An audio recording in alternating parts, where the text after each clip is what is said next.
नमस्कार। आज का मुद्दा में आप सभी का स्वागत है। मैं हूं आदित्य नामदेव। हमारा आज का मुद्दा है चूहों ने खाया धान, सदन में घमासान। धान के गोदामों में चूहों की कहानी अगर सच है तो यह प्रशासनिक विफलता का प्रतीक है, और अगर यह महज राजनीतिक आरोप है तो सरकार को इसे तथ्यों के साथ बेनकाब करना चाहिए। शून्यकाल में नेता प्रतिपक्ष चरणदास महंत ने आरोप लगाया कि प्रदेश में कई खरीदी केंद्रों गोदामों में रखा किसानों का धान चूहे खा रहे हैं। सवाल ये कि अगर ये सच है तो जिम्मेदारी किसकी है, और अगर ये आरोप गलत है तो सरकार इसे तथ्यों के साथ खारिज क्यों नहीं करती। सरकार का दावा है कि इस वर्ष करीब 25 लाख किसानों से लगभग 149 लाख मीट्रिक टन धान की खरीदी की गई और किसानों को समय पर भुगतान भी किया गया। लेकिन यह भी सच है कि धान की खरीदी के बाद उसकी सुरक्षा और वैज्ञानिक भंडारण उतना ही महत्वपूर्ण है जितना उसकी खरीदी करना। अगर लाखों टन धान गोदामों की कमी के कारण खुले में रखा जाएगा तो चूहे ही नहीं, बारिश और खराब मौसम भी उसे नुकसान पहुंचा सकते हैं। ऐसे में सवाल उठना लाजमी कि क्या सरकार ने रिकॉर्ड खरीदी के साथ रिकॉर्ड भंडारण की तैयारी भी की थी। पहले रिपोर्ट देख लेते हैं, फिर चर्चा को हम आगे बढ़ाएंगे। छत्तीसगढ़ विधानसभा के बजट सत्र में मंगलवार को धान के भंडारण को लेकर सियासी पारा चढ़ गया। शून्यकाल के दौरान नेता प्रतिपक्ष डॉक्टर चरणदास महंत ने स्थगन प्रस्ताव लाते हुए आरोप लगाया कि प्रदेश के कई खरीदी केंद्रों और गोदामों में रखा किसानों का धान चूहे खा रहे हैं। महंत ने कहा कि छत्तीसगढ़ धान उत्पादन में देश के अग्रणी राज्यों में है और हर साल बड़े पैमाने पर धान की खरीदी होती है। ऐसे में अगर भंडारण की सही व्यवस्था नहीं होगी तो किसानों की मेहनत और राज्य की अर्थव्यवस्था दोनों को नुकसान होगा। उन्होंने इस गंभीर मुद्दे पर सदन में तत्काल चर्चा कराने की मांग की। आसंदी ने प्रस्ताव नामंजूर कर दिया। इसके बाद विपक्ष का गुस्सा फूट पड़ा। प्रदेश के लाखों किसानों ने जो कठिन परिश्रम करके पसीना बहा के धान उपार्जन किया, जिसको सरकार तो खरीदने में असफल रही है, मगर जिसको खरीद करके उपार्जन करने के बाद जिस धान को सुरक्षित जगह में रखना चाहिए वहाँ इन्होंने रखने का प्रयास तो कराया है, मगर जहाँ जहाँ धान की कमी दिख रही है हर एक क्षेत्रों में वहाँ ये कहा गया है कि ये मुसवा खा गए हैं या सड़ गया है या सड़ा हुआ पाया गया है। मैंने वहाँ एक आंकड़ा रखा था कि अगर इतने धान अगर मुसवा खाते तो 60 करोड़ मुसवा आता छत्तीसगढ़ में, जो इस तरह से कोई आंकड़े आपने नहीं देखा होगा। 1,60,000 मीट्रिक टन धान या तो संग्रहण केंद्र में या धान खरीदी केंद्र में पड़ा हुआ है, और उसी प्रकार से जो राइस मिलर को जो धान दिया गया है वो अभी तक के बिलिंग करके एफसीआई या नान में जमा नहीं किया गया। लगभग ये 8,000 करोड़ का ये नुकसान है, और जिसको ये गरीब जनता की गाढ़ी कमाई या टैक्स पेयर के जो पैसा है उसका दुरुपयोग ये सरकार कर रही है। मंत्रालय में बैठे हुए बड़े बड़े जो मुसवा हैं या जो फील्ड में जो पदस्थ मुसवा हैं उनके द्वारा खाया जा रहा है और मुसवा को बदनाम किया जा रहा है। स्थगन प्रस्ताव खारिज होने के बाद विपक्षी विधायक नाराज हो गए और विरोध जताते हुए सदन के गर्भगृह तक पहुंच गए। इस दौरान उन्होंने सरकार के खिलाफ जोरदार नारेबाजी की, जिससे कुछ समय के लिए सदन का माहौल काफी गर्मा गया। विपक्ष के आरोपों का जवाब देते हुए खाद्य मंत्री दयालदास बघेल ने कहा कि प्रदेश में धान खरीदी की प्रक्रिया पूरी पारदर्शिता के साथ की गई है। उन्होंने बताया कि इस साल करीब 25 लाख किसानों का लगभग 149 लाख मीट्रिक टन धान की खरीदी की गई है। उन्होंने बताया कि इस साल करीब 25 लाख किसानों से लगभग 149 लाख मीट्रिक टन धान की खरीदी की गई है और किसानों को समय पर भुगतान भी किया गया है। मुसवा जो बता रहे हो, पहले पीता है उसके बाद खाता है, तो कितना पिया है मुसवा यही बता दो, उसके बाद खाने में आना। अभी तक तो क्लियर हुआ नहीं है। 30 अप्रैल अभी आए नहीं, 26 का, उसके पहले आरोप लगा रहे हैं, जबकि हमारे कार्यकाल में 2% और उसके कार्यकाल का आप निकाल करके देख लो, पूर्व सरकार के कार्यकाल का, उसमें 4.5%, 2.5% और 4.5% से भी ज्यादा सूखा पाया या गड़बड़ी हुआ। उस समय क्या कर रहे हैं? जनता ने जिन्हें जवाब देने के अधिकार से वंचित कर दिया है वो अपने व्यवहारिक स्थिति से बौखलाए हुए हैं। मेरा प्रति प्रश्न है अपने कांग्रेस के साथियों से कि आखिर नेता प्रतिपक्ष है कौन? बहिर्गमन का कॉल पूर्व मुख्यमंत्री करते हैं, नेता प्रतिपक्ष बैठे रहते हैं। जब नेता प्रतिपक्ष कुछ बोलने उठते हैं तो पूर्व मुख्यमंत्री सदन से गायब रहते हैं। तो कांग्रेस को अपने अंदर खाने की चिंता करनी चाहिए।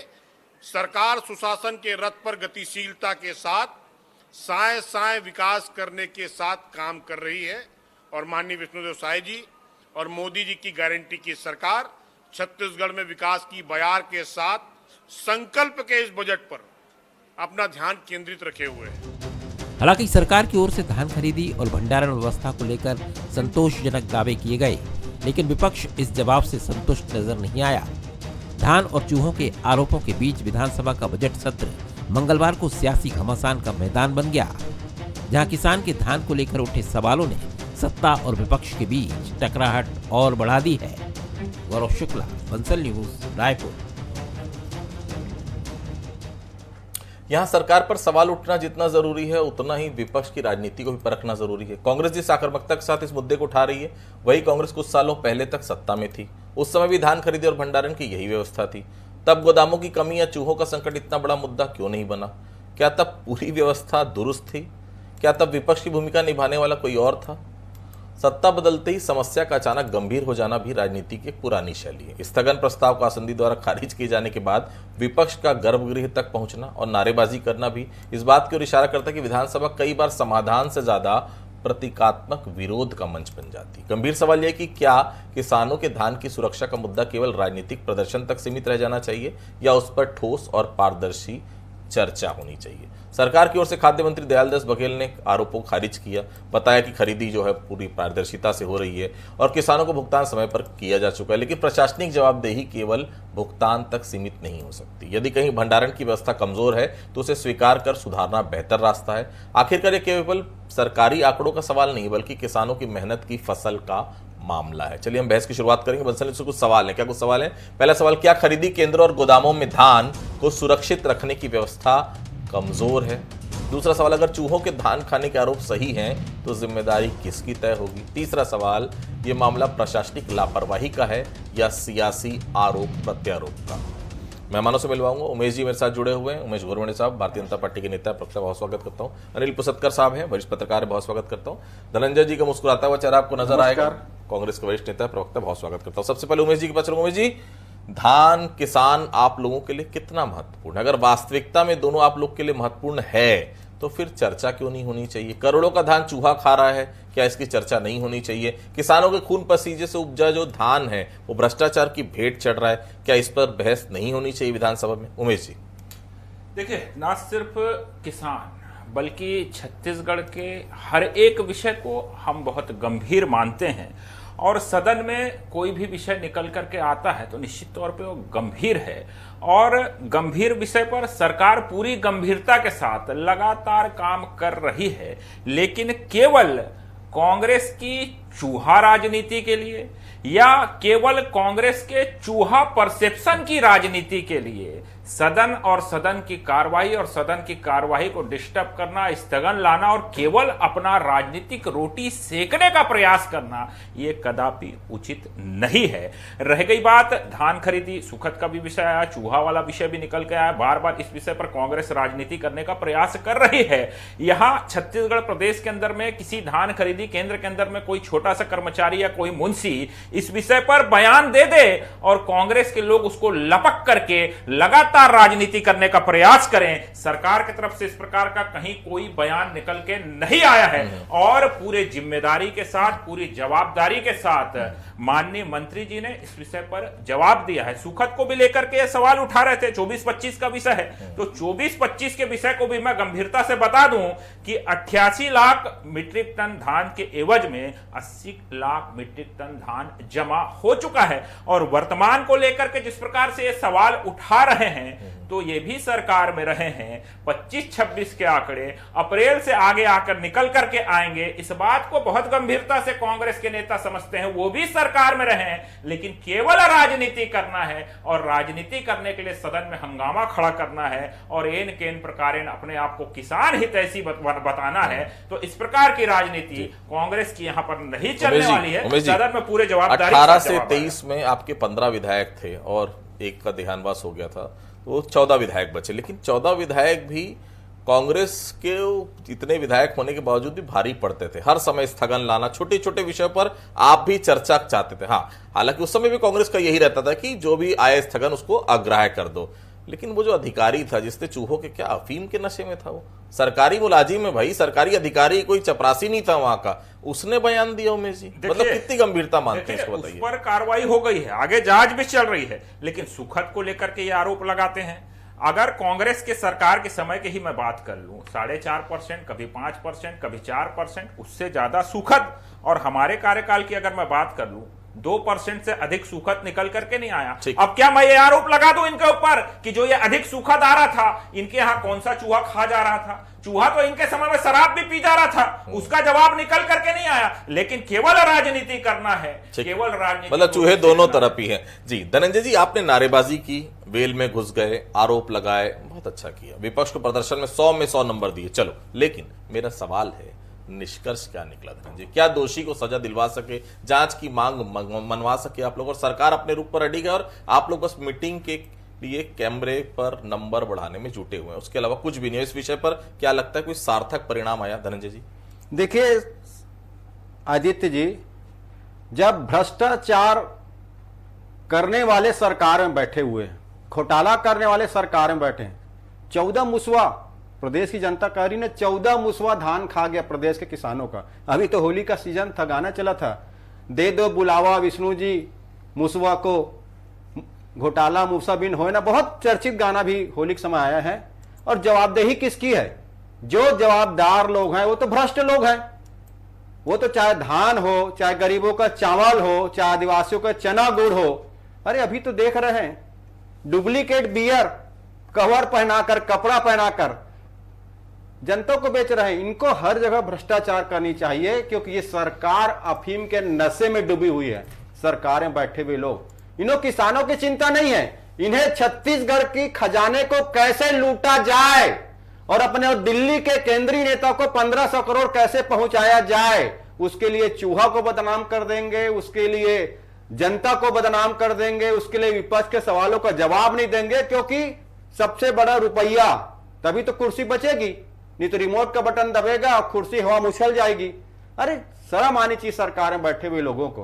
और अभी भाजपा के प्रवक्ता कह रहे थे, छोटा सा अधिकारी मुंशी, सोच सकते कितना अहंकार है, छोटा सा, मतलब वो शासकीय कर्मचारी अधिकारी, छोटा सा। अरे ऐसी आप बात करते हैं? आप सदन में जवाब देना नहीं चाहते हैं? आपने प्रदेश के किसानों के धान नहीं खरीदा, आपने प्रदेश के किसानों के जाके खेत और खलिहान की चेकिंग किया, आप प्रदेश किसानों को चोर समझते हैं? असली चोर तो सरकार में बैठे हुए लोग हैं, जो हमारे प्रदेश के अन्नदाता की मेहनत को, उनके खून पसीने कमाई को भ्रष्टाचार कर रहे हैं। एक और चूहों को बदनाम करते हैं, दूसरे और किसानों पर उंगली उठाते हैं, और खुद क्या कर रहे हैं पूरा प्रदेश देख रहा है। ये सरकार पीठ दिखाकर भागने वाली सरकार है, अपराधियों को बचाने वाली सरकार है। चाहे अफीम बोने वाला भाजपा का नेता हो, चाहे वो शराब सप्लाई करने वाला भाजपा का एफएल टैंक का नेता हो, चाहे इस प्रदेश को गर्त में ढकेलने वाला कोई हो, तो पीठ बचाकर भाग रहे हैं, क्योंकि अपराधियों के साथ खड़े हुए हैं। चूहा ने घोटाला नहीं किया है, चूहा तो फोकट है, बदनाम है। असल में तो 14 जो मुसवा बैठे हैं सरकार में ना, वो धान खा गए किसानों का, किसानों को पैसा नहीं मिला, किसानों का रकबा काट दिए, किसानों के तौलाई में डंडी मार दिए, किसानों को टोकन नहीं दिए, किसानों के लिए नाना प्रकार की समस्या उत्पन्न किए। और अभी हमने आरंग में देखा है ना, धान खरीदे के बाद सरकार के निर्देश पर पानी से भिंगा रहे हैं। पहले चूहा को बदनाम किए, घोटाला करने, पानी में भिगा के पाप छुपा रही है सरकार अपना। मुसद्दर साहब कितना गंभीर मान रहे हैं इस पूरे विषय को, या केवल प्रोपेगेंडा है ये पॉलिटिकल? क्योंकि मीडिया की सुर्खियों में छाने और विपक्ष के हंगामे के बावजूद इस मुद्दे पर कार्रवाई कुछ नहीं हो रही। क्या आप मानते हैं कि सरकार दोषियों को बचा रही, या फिर मानते हैं कि दोष हुआ ही नहीं है? मुसद्दर साहब। नहीं अरे देखिए, बहुत गंभीर मामला है, और सरकार जो है 25 साल हो गए हैं हमारे राज्य को बने, आज तक सरकार ने भंडारण के मामले में क्या किया? 5,000 करोड़ का बजट 1,72,000 करोड़ हो गया। क्या हम आज तक भंडारण के मामले में उसमें कोई बड़े कार्रवाई कर पाए? आज भी जो है एक काम छत्तीसगढ़ सरकार के पास सबसे बड़ा काम जो होता है वो धान खरीदी होता है, वो धान खरीदी महोत्सव होता है, धान महोत्सव। तो किसान और धान क्या सिर्फ मैनिफेस्टो के लिए है? आप एक साल में आपको तैयारी करना है, आपका पोर्टल काम नहीं करता, फिर आप टोकन बांटते तो टोकन काम नहीं होता, फिर आपकी खरीदी में जो किसान चिल्लाता है, फिर आप डेट बढ़ा देते। अरे आप प्रशासन, जो आपकी प्रशासनिक व्यवस्था है उसकी कमियां को मानिए तो सही, आप अपनी कमजोरियों को मानिए तो सही। एक जो है अधिकारी जो है कह देता है मुसवा खा गया, आप बाद में उसको सस्पेंड करने में आपको 2-2.5 महीने लग जाते हैं। अरे आपने आज तक जो है क्या किसी एक बड़े अधिकारी के खिलाफ कोई कार्रवाई की? मार्केट के इतनी बड़ी टीम है आपके पास, IAS लोगों की इतनी बड़ी थिंक टैंक है, एक प्रोग्राम है आपके पास धान खरीदी, उसके अलावा सरकार कौन सा बड़ा काम करती है? उसके लिए आपके पास पूरा साल रहता है। 4 महीने जो अगर हम धान उगाने से लेके धान खरीदी तक का महीना छोड़ दें तो उसका पूरा समय खाली रहता है। तो आप करते क्या है? एक आज तक आपने जो है फुल प्रूफ प्लान नहीं बना पाया खरीदी का। और फिर सबसे बड़ी बात यह है कि अगर भंडारण सही हो रहा है, मुसवा नहीं खा रहा है, तो पाइप से पानी क्यों डाल रहे हैं? ये सुखद का मामला, हर बात में टेक्निकल मामला ले आओगे, हर बात में बचने जाओगे, आंकड़ों की बाजीगरी कब तक चलेगी? आप रकबा काट रहे हैं, इरिगेशन का कोई बड़ा नहर नहीं बनी, कोई बड़ा डैम नहीं बना है, आप जो खाद और बीज के लिए किसान तरस रहा है उसको क्वालिटी नहीं मिल रही है, मानक बीज का टोटा है, और उसके बाद खरीदी रिकॉर्ड हो रही है। और खरीदी रिकॉर्ड होने के बाद फिर आप कह रहे हो कि उठाव नहीं हो रहा समय पे। आप समय पे धान का उठाव नहीं कर पा रहे, आप समय पे धान को जो सही जगह पे बेच नहीं पा रहे, और फिर मुसवा कहां से बदनाम होगा? मेन मुसवे तो जो बड़े बड़े अधिकारी है वो है, उतर डाले हैं, दीमक है, मुसवा नहीं दीमक है। एक बात तो आपको मानना पड़ेगा, छत्तीसगढ़ में सबसे बेचारा मुसवा ही है। कोई भी गलती हो ठीकरा उसी पर कोड़ दो, गांजा दारू गायब चूहा दोषी, धान गायब चूहा दोषी, सरकारी फाइल नष्ट हुई चूहा दोषी। भ्रष्टाचारियों का सबसे फेवरेट प्राणी है लगता है चूहा। उमेश जी, देखिए, भ्रष्टाचारी या फिर कहें कांग्रेस का फेवरेट है चूहा। पहले शराब का विषय, चूहा पी गया। धान खरीदी में विषय नहीं मिल रहा है, 25 लाख से अधिक किसानों का धान खरीदी हो गया। किसानों के खाते में 46,000 करोड़ से अधिक का भुगतान विष्णुदेव साय की सरकार में हो गया। 149 लाख मीट्रिक टन धान खरीदी हो गई। अब कोई मुद्दा है नहीं, कोई मुद्दा कांग्रेस के पास बचा नहीं, तो ये फिर चूहा लेकर के आ गए, चूहे की आड़ में राजनीति करने का प्रयास कर रहे हैं। और जिस प्रकार का व्यवहार सदन के अंदर में रहा, लगातार ये अभी आरोप लगा रहे थे। मैं तो पूछना चाहूंगा, क्या गांजा फूंक करके जा रहे हैं क्या इनके लोग वहां पर, जो इस प्रकार का व्यवहार यहां पर करने का प्रयास किया जा रहा है? और जिस प्रकार का व्यवहार कांग्रेस का यहां देखने मिल रहा है, लगातार किसानों को पूरा भुगतान हो रहा है, 21 क्विंटल धान खरीदी हो रही है। आपकी तरह किस्तों में उसको छला और ठगा नहीं जा रहा है, आपकी तरह उनको खून के आंसू रुलाया नहीं जा रहा है। मुद्दा है नहीं तो मुद्दा बना करके एक तरफ चूहे को बदनाम करो और कांग्रेस की राजनीतिक रोटी सेकने का प्रयास करो। वहीं सदन में अगर देखेंगे, नेता विपक्ष को लेकर के संशय की स्थिति, इनके कांग्रेस के विधायक कंफ्यूजन है कि भैया भूपेश बघेल के आसंदी से बाहर जाने पर वॉकआउट करना है कि नेता प्रतिपक्ष चरणदास महंत के जाने पर करना है। नेता प्रतिपक्ष जब सवाल कर रहे हैं तब भूपेश बघेल जी नदारत हैं। तो ये कांग्रेस के विधायक पहले ये तय कर ले भैया कि इनका नेता कौन है। और एक महत्वपूर्ण बात, इन्होंने खूब राजनीति की, चूहा वाले बयान पे लगातार इन्होंने प्रदर्शन किया, लगातार इनके बड़े बड़े नेता निकल के आए, बयानबाजी की, यहां तक इन्होंने जांच कमेटी बनाई। क्या हुआ जांच कमेटी? केवल राजनीति करना है, केवल सदन में वॉकआउट करना है, केवल हंगामा खड़ा करना है और किसानों को भ्रमित करने का प्रयास करना है। क्या ये पॉलिसी है क्या कांग्रेस की? धनंजय जी, सरकार तो जांच नहीं करवा रही, भाई दोषी भी नहीं है कोई। अब आप लोग शांत हो जाएंगे, फिर कुछ करने का इरादा है इस पूरे विषय को लेकर? जी, क्योंकि हुआ अभी तक कुछ भी नहीं इस विषय में। धनंजय, हमें तो पहले से पता है ना, जो सरकार भ्रष्टाचार में संलिप्त हो, जो सरकार का काम भ्रष्टाचार करना हो, जो सरकार काम को अवैध गांजा अफीम बेचना हो, वो क्या इस प्रदेश की जनता या विपक्ष की आवाज को सुनेगी क्या? अभी तो मेरे मित्र कह रहे हैं, भाजपा प्रवक्ता उमेश घोड़मड़ी जी, क्या आपके विधायक गांजा पी के गए थे क्या? मतलब मान रहे हैं कि विष्णु साय सरकार प्रदेश में गांजा पी को आ रही है। सुन लीजिए ना, शांत। मतलब ये मान रहे हैं कि विष्णु साय की सरकार प्रदेश में गांजा पी को आ रही है, इसीलिए इस प्रकार से सम्मानीय विधायकों को और सम्मानीय विधानसभा की गरिमा को इन्होंने कहा कि गांजा पी के जा रहे हैं।